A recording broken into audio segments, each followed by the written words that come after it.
گناه کرد در بلخ آهنگری.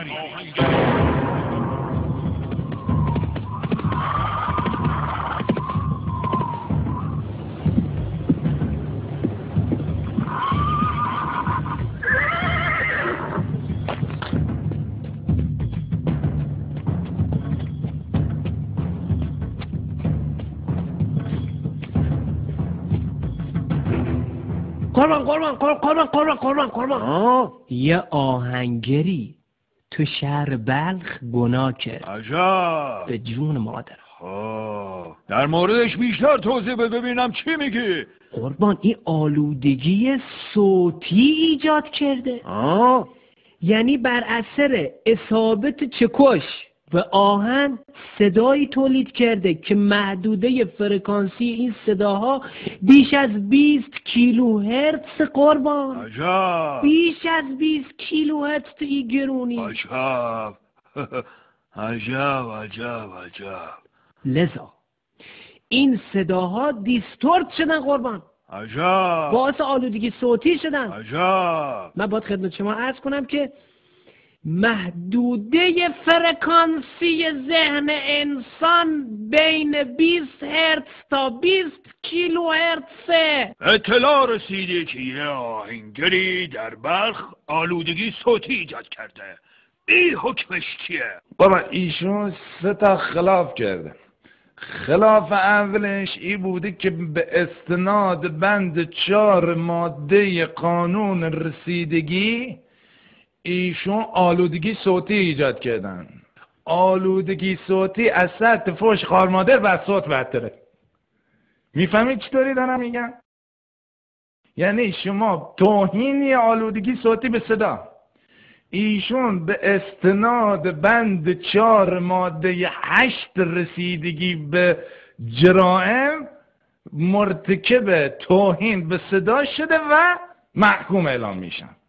خلاف دومشون حضورتون عرض کنم که بر اساس بند 16 ماده 8 رسیدگی به جرائم ایشون اومدن چیکار کردن؟ فرض کنه گزارش خلافی دادن.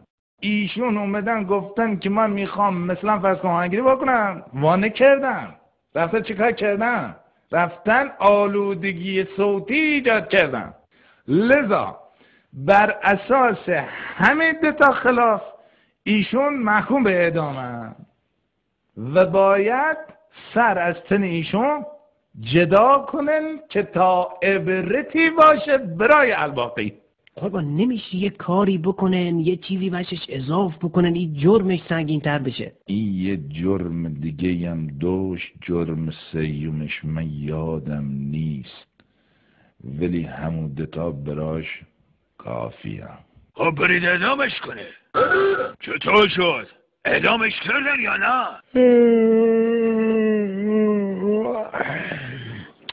بابا ول کنن قربان. بابا ولش کنن. کی حال حوصله داره این قدر را بلند شهیجه بر تا بلخ؟ ولش کنن. به جاش میگیریم میخوابیم. ولش کنه. راست میگه. کی حال داره؟ ولش کنه. حال میگه چیکار بکنه؟ حال یه فکری. یه فکری. بیاریم تو بازار مسگرا، به جاش یه مسگروی میگیریم اعدامش میکنیم. کی میفهمه؟ ولش کنه. خب یه چیزی فرکانس صدایی که مسگر تولید میکنه با آهنگر فرق میکنه که. با ولش کن. حال فرکانسش خیلی فرقی نمیکنه. حال اینم 10 دسیبل بالا پایین. ولش کن. حال یه فکری. من میگم بگردن یه مسگری پیدا کنن گردنش باریک باشه، راحت بزنن تقی قطع بشه. حال یه نفر باش گردنش گلوف هی تق تق بزنن گردن اینا قطع نیست. کیال حال و حوصله دار بشینن تا گردنی قطع بشه. بابا ول کنه به پیکارش.